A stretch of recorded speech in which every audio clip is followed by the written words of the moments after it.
今日我哋睇就係呢個小區啦，呢個小區就係位於我哋國際酒店附近嘅博達匯坊。咁我成個小區嘅話咧係分咗10棟樓噶嚇，成個園林佢係採用一個圍合式嘅一個建築，所以我哋嘅園林設計嘅話咧，樓間距咧都係非常之開闊嘅，都係我哋天悅城嘅附近。咁我哋小區嘅話咧，總共係有10棟樓嘅。咁今日我哋睇呢套亦都係高樓層視野係非常之開闊嘅。咁我哋港澳啲客戶翻嚟嘅話咧，係直接係去到我哋國際酒店落車，咁啊跟住步行翻到嚟我哋小區嘅話咧，亦都係需要一個7-8分鐘到嘅時間，係步行7-8分鐘啊。所以呢個距離，呢個交通係非常之便利嘅。咁我哋小區嘅話咧，距離我哋嘅中醫院咧，亦都係10零分鐘就可以到達。配套公園啦、學校啦、菜市啦，呢啲係非常之好完善嘅。咁近期有翻嚟睇我哋西區呢啲樓盤嘅話咧，又想買一啲精裝修嘅，人哋未住過嘅，咁呢套房係非常之啱你啦。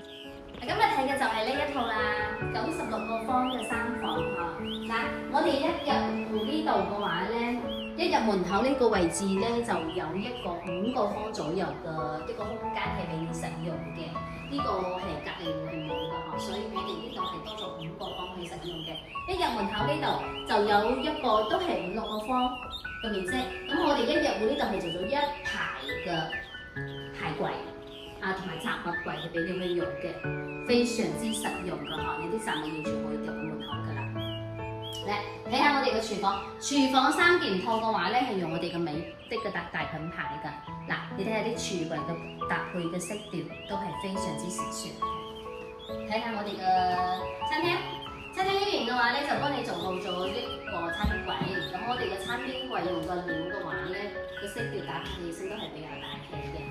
4人台，足夠你1家3口喺呢度生活嘅。睇下我哋呢個客廳，客廳嘅話咧係做咗一個背景牆嘅。咁我哋背景牆用個材料嘅話咧係木板牆嘅。咁我哋啲木板牆嘅話咧，咁對於你日後嘅話咧係非常之易打理㗎嗬。梳化同埋我哋呢啲茶几全部都係配有晒。嗱，我哋嗰個電視嘅背景牆嘅話咧係非新色調。咁新色嘅話咧搭配我哋呢個桃綠色嘅話咧係非常之顯排氣㗎。過嚟睇下我哋嘅陽台。咁我哋嘅陽台望出去嘅視野咧係非常之開闊嘅。響西區呢個地段嚟講嘅話咧，係揀唔出第2套㗎啦，真係呢個視野。今日我哋呢個係偶數層，咁我偶數層嘅話咧，我哋呢個陽台咧係多咗咁多去使用嘅。咁你呢邊擺嘢嘅話咧，都可以放咗好多嘢。出邊呢個洗手台啊咩啊都已經幫你做好晒㗎啦嚇，入上嗰啲雜物洗衣粉啊都可以放喺上邊㗎。